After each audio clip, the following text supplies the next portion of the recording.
oportunidade, a gente vai ter a participação do nosso amigo Gabriel, que vai compartilhar conosco uma dissertação, a dissertação não, né, Gabriel? Que é um pouquinho aí, né, um recorte da dissertação de mestrado dele. A gente tem o prazer de ouvi-lo agora. Vou deixar ele apresentar a temática. Muito obrigada desde já, Gabriel.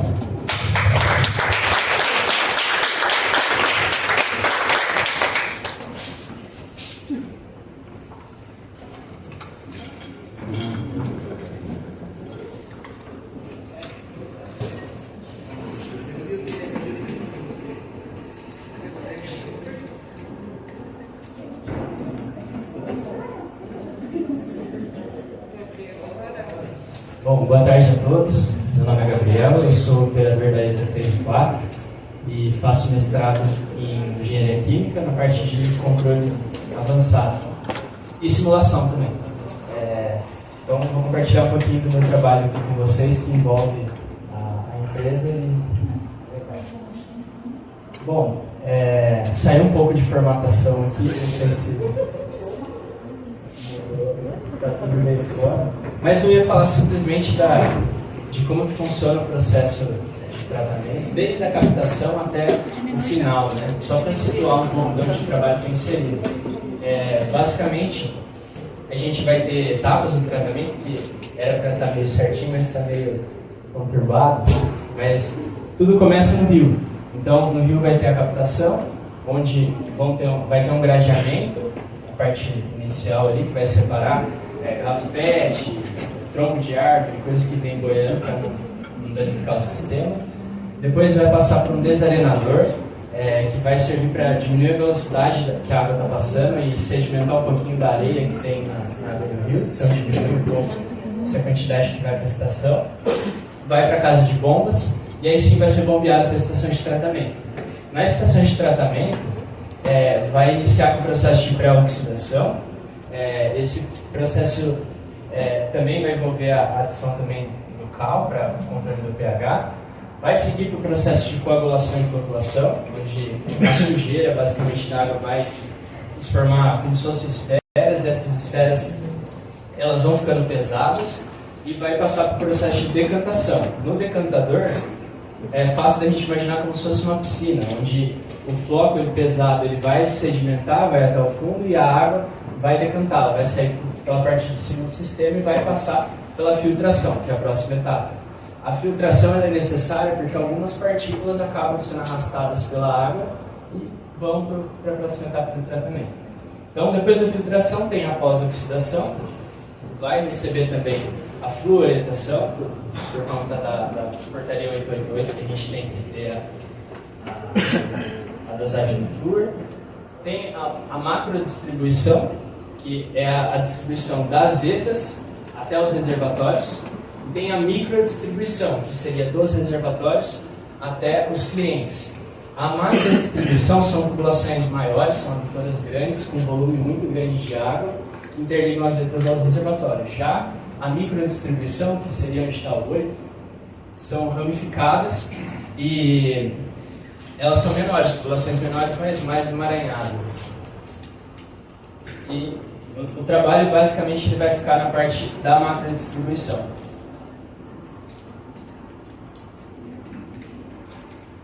Essa área da macrodistribuição ela é controlada por operadores do CCO, o Centro de Controle Operacional daqui da Sanasa. É uma área que eu brinco que é extremamente importante e ao mesmo tempo deixa eles careca, porque é muito difícil de fazer um controle e gestão de água. A gente não tem muita noção disso, mas existe um grande período do dia em que o que a gente capta de água e trata é menos do que o que a gente distribui. Então, esse camarada, ele fica na frente de diversas telas, enxerga vários reservatórios, todos ao mesmo tempo, e com base nisso ele toma a decisão do que ele vai abrir mais, qual reservatório que ele vai abrir, qual ele vai fechar, quais decisões ele tem que tomar com relação a para onde a água vai. E esse trabalho, ele não visa tirar o emprego desse cara, né? Porque todo mundo pensa que a automação vem para tirar o emprego de todo mundo. E não é assim que funciona, ela vem para facilitar a nossa vida, para ajudar a gente a executar o nosso trabalho com excelência, mais excelência ainda. Então, a ideia desse trabalho é fazer uma ferramenta de auxílio para esse operador, para que muitas vezes ele com o olho cansado, talvez não viu uma diferença de nível que aconteceu, o sistema pôs para ele que aquilo é importante, ou algo do tipo. Basicamente, a metodologia do trabalho, ela segue esse fluxograma meio conturbado também, mas começa com a coleta de dados. A coleta de dados ela envolveu dois tipos de dados. Um dado em shapefile, que é um tipo de dados do QGIS, e outro em Excel mesmo, que era um banco de dados. Vou falar primeiro do QGIS. O QGIS ele é um software de georreferenciamento. Então, ele é um software que permitiu a criação do modelo georreferenciado, ou seja, eu tinha as adutoras, eu tinha do que as adutoras são feitas, qual é o diâmetro dela, onde ela está localizada na cidade, qual a altitude de elevação que ela tem, que ela está. Isso tudo é muito importante porque quando a gente fala de hidráulica, a água sempre vai do lugar mais alto para o lugar mais baixo. Então, saber como que essas tubulações estão, a diferença de cota é extremamente importante. Então, foi pego esse arquivo do modelo de referenciado dessa análise, da macro e microdistribuição. Eu extraí só a macrodistribuição, que era o que eu gostaria de trabalhar. Depois, dentro da macrodistribuição, ainda ia ficar muito grande para o mestrado, então eu extraí mais uma parte, uma pequena parcela ali dos reservatórios para poder fazer esse trabalho. Então, depois que eu extraí, fiz toda essa extração, eu utilizei um plugin do QGIS, que chama QGIS Red. Ele serve para transformar esse modelo já referenciado em uma simulação hidráulica. E ele salva o tipo de arquivo em INP, um tipo de arquivo específico que dá para ser aberto para o maior software de simulação que a gente tem na atualidade, que é o EPANET. É o mais conceituado e é o melhor. Então, eu usei esse software EPANET para poder fazer ajustes no meu modelo. Porque, como a gente vai ver, tem um macroanel na cidade. E como eu tive que cortar o macroanel, a dinâmica se tornou diferente do que é a realidade. Então, eu tive que adaptar um pouco o modelo para que a resposta do sistema fosse igual a realmente ao que a cidade apresenta. Então, com esse modelo pronto, eu parti para o outro lado, que é a análise de dados de um banco de dados mesmo, onde eu peguei níveis, vazões de entrada em diversas coisas por um ano, um período de um ano, de 2 em 2 minutos.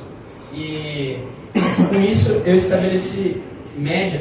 Primeiro filtrei os dados, porque tinha muitas vezes que medidores estavam quebrados ou estavam falta de vazão, enfim, medições erradas. Eu filtrei isso para que não atrapalhasse as médias. E fiz uma média, por exemplo, toda segunda-feira, reservatório 1, meia-noite e 2. Qual que seria?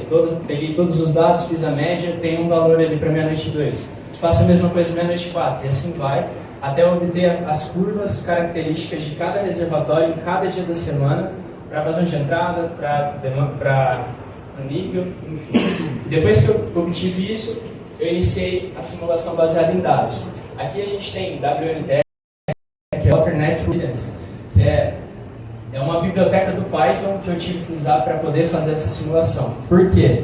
Porque o EPANET ele é um software maravilhoso para engenharia civil. Então, vou construir uma nova parte do bairro, quero ver se a água vai chegar, quero ver, analisar diâmetros diferentes de tubulação.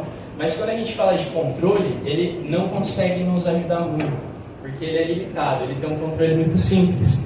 E não era o que eu queria fazer um controle mais avançado. Então, eu utilizei a linguagem do Python e fiz tudo à base de programação, através dessa biblioteca WNTR.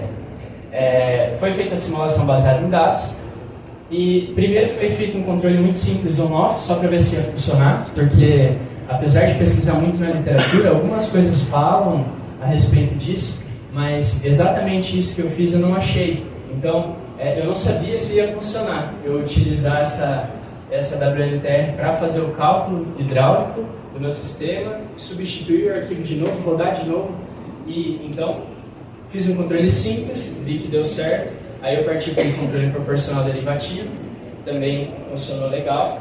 Essa função setpoint, basicamente eu não queria usar só os níveis fixos. Então eu peguei um ano para a experiência e fiz e deu certo. Mas eu queria que o nível ele variasse de acordo com o dia, então de acordo com a demanda realmente do bairro, com a vazão de entrada que tem no reservatório. Então eu estabeleci funções matemáticas para calcular isso e me dar um set point, que é onde eu gostaria que o nível estivesse para controlar ele ao longo dos dias. fiz o controle também funciona bem. Por fim, que eu ainda não fiz e estou no meio do processo, é o desenvolvimento do MPC, Model Predictive Control. É um controle avançado, preditivo. Então ele funciona mais ou menos como a gente funciona. Quando a gente está dirigindo, a gente olha sempre para frente. E o controle avançado, no caso, ele também olha para frente. Ele enxerga instantes de tempo para frente, o que vai acontecer no futuro, e com base nisso, ele toma as decisões do presente. Por exemplo, a gente está dirigindo, vê uma árvore na frente, a gente vai virar ou a gente vai frear. E é isso que ele faz. E por fim, fazer a análise dos resultados. Basicamente, falando do modelo já referenciado, os dados que eu recebi da empresa foram esses. Aqui a macro e micro distribuição tudo junto.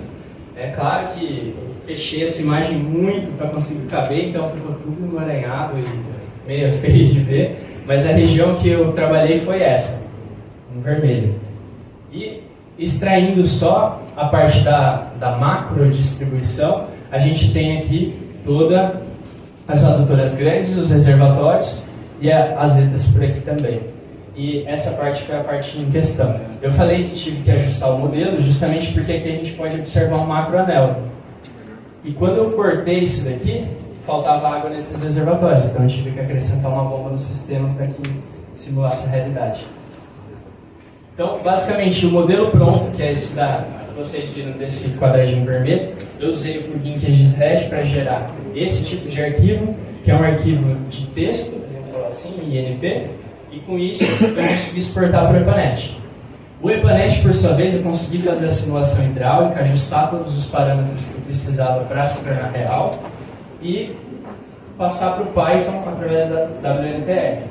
Que gerou, eu plotei um gráfico, porque o Python ele trabalha sem interface gráfica. Então, se você quiser o gráfico, você tem que pedir. E eu plotei um só para vocês verem que é a mesma coisa, basicamente a distribuição que ele está levando. Aqui é um pouco da parte de análise de dados, do banco de dados, onde eu consegui uma média, vamos falar assim, para cada vazão de cada dia da semana. Claro que eu não trouxe todos os reservatórios que eu trabalhei, eu trouxe apenas de um, porque são muito parecidas as imagens e ia ficar chato. Mas eu tenho a vazão de entrada da segunda, da terça, da quarta, da quinta, enfim, todos. Eu tenho o nível dos reservatórios, só que aí eu me deparei com o primeiro problema, porque a gente tem a medição da entrada, a gente tem o nível, e muitas vezes a gente não tem a vazão de saída. Só que para engenharia nada é um problema, tudo a gente calcula, né? Então, eu fiz um cálculo que é simples, que basicamente a variação do volume, vamos falar traduzindo, a variação do volume vai ser a água que entra menos a água que sai. Então, o que acumula é o que entra menos o que sai. E desenvolvendo essa equação, a gente vai chegar numa equação que é para a vazão de saída. Então, com isso, eu cheguei nessa imagem que a gente consegue ver que é a demanda de cada reservatório em cada dia da semana, em cada horário. E com isso, aí eu pude sim passar para a parte de controle, que eu já tinha o quanto que ia sair, o quanto que ia entrar. Enfim. Aqui são todas as vazões de saída, ou seja, todas as demandas do reservatório 1, no caso, ao longo de um dia, né, 24 horas. E foi a primeira contribuição legal desse trabalho, porque o CCO para eles é natural, isso é normal, que essa dinâmica aconteça, é diário para eles. Mas na literatura você não encontra isso. E, assim, até encontra, mas é difícil e não está tão explicado. A gente pode ver que tem um grande emaranhado aqui, ó, que segue junto. Isso são os dias de semana, então de segunda a sexta, onde a região que a gente escolheu para o trabalho é uma região periférica. Então as pessoas saem das suas casas e vão trabalhar. E aí, na volta para casa, tem um pico de consumo por volta das 8. Já nos sábados e domingos, que são as linhas pontilhadas, o consumo é maior na região periférica, justamente porque a galera não está trabalhando, está em casa e está lavando o quintal, está lavando o carro, está, enfim, fazendo os afazeres domésticos. Eu não posso dizer exatamente, mas na parte sul. Mas, para não ficar só nas minhas palavras, eu peguei um reservatório da região central de Campinas e fiz a mesma análise. Então a gente pode ver que é realmente o oposto. A galera vai para lá nos dias de semana para trabalhar, então o consumo é mais alto, e já nos finais de semana o consumo é mais baixo justamente por isso. A galera vai embora, né? Vai para suas casas. Qual que é o problema de fazer um controle com reservatório? Quando a gente fala de um controle simples, a gente pode pensar numa panela. Por exemplo, quando eu pego uma panela a 20 graus e eu coloco no fogo a 100 graus, essa panela ela vai esquentando, vai esquentando, vai esquentando, vai esquentando, e chega uma hora que ela estabiliza em 100 graus, certo? Quando a gente fala do controle de um reservatório, é muito difícil, porque se a gente der um aumento, imagina que eu tenho uma vazão de saída de 100, uma vazão de entrada também de 100, e eu aumentar essa vazão de entrada para 110, o meu nível vai subir eternamente, ele não vai estabilizar. Isso é um desafio para a parte de controle, porque não é um controle clássico, é um controle meio diferenciado, é integrador no caso. Porque o sistema é assim, a vazão de saída do reservatório não é em função do nível, como normalmente é. Então, independente se o nível está baixo ou se o nível está alto, a vazão de saída vai ser a mesma. Vai depender da população, do quanto que a população está puxando de água. E isso é um fator complicador que faz o sistema ser integrador, acumular o erro integral, aí complicar a nossa vida no controle. E basicamente aqui é o controle feito até agora, onde as linhas tracejadas, elas são set points, ou seja, onde eu gostaria que o nível estivesse, e as linhas contínuas são onde o meu simulador deu que realmente estaria, onde foi calculado que o nível estaria. Então pode ver que tem uma leve diferença, mas é muito aceitável, está muito dentro do esperado. É engraçado também falar linha, porque isso aqui não é linha. Eu tenho uma simulação a cada 60 segundos acontecendo em 24 horas. Então, essas linhas que vocês estão vendo não são linhas, elas são pontos. Eu tenho um ponto a cada 60 segundos. Por isso que deu um pouco de trabalho. E aqui é a variável manipulada, que a gente chama, que seria a vazão de entrada dos reservatórios. Porque o controle ele foi feito na válvula de entrada. Então, ele regulou o quanto de água que ia entrar no reservatório ao longo do dia. E esse foi o resultado. Então, a gente não tem uma variação brusca que poderia causar um rompimento de adutor ou algo do tipo, como foi feito num teste anterior que eu tinha feito e deu esse problema. E isso aqui poderia ser aplicado, por exemplo. Mas, como eu disse, a ideia desse trabalho não é aplicar um controle nessa área de distribuição, mas sim fazer um controlador que entenda como a dinâmica funcione realmente, e com essa dinâmica funcionando bem, que não vai ser possível com um controle simples, como a gente está vendo, vai ter que ser com um controle avançado, conseguir ver coisas que talvez o operador não viu ainda. Então, adiantar o lado do operador, por exemplo, eu sei que aquela região vai cair muita demanda, então eu posso fechar um pouco aquele reservatório. Ou então, rompeu uma adutora e começou a baixar, baixou mais do que o normal o nível de um dos reservatórios. Ele consegue observar isso também de uma forma mais fácil, com um alarme na tela, por exemplo, ou algo do tipo. E esse controle, é importante dizer que o controle não funcionaria um controle simples, porque o controle preditivo, ele, além de prever o futuro, ele ainda enxerga todas as variáveis do processo, então tudo ao redor. Por exemplo, eu não posso falar que uma válvula vai abrir mais que 100%, ou que uma tubulação vai passar mais água do que poderia. Ou então, eu não posso esquecer que se eu fechar a entrada de um reservatório, eu vou ter mais água no meu sistema, ela vai ir para algum reservatório, algum outro. Se eu abrir algum, pode ser que eu falte água em outro. Então, por isso que esse controle avançado serve a parte desse simulador hidráulico para ajuda do CCL. Mas eu já...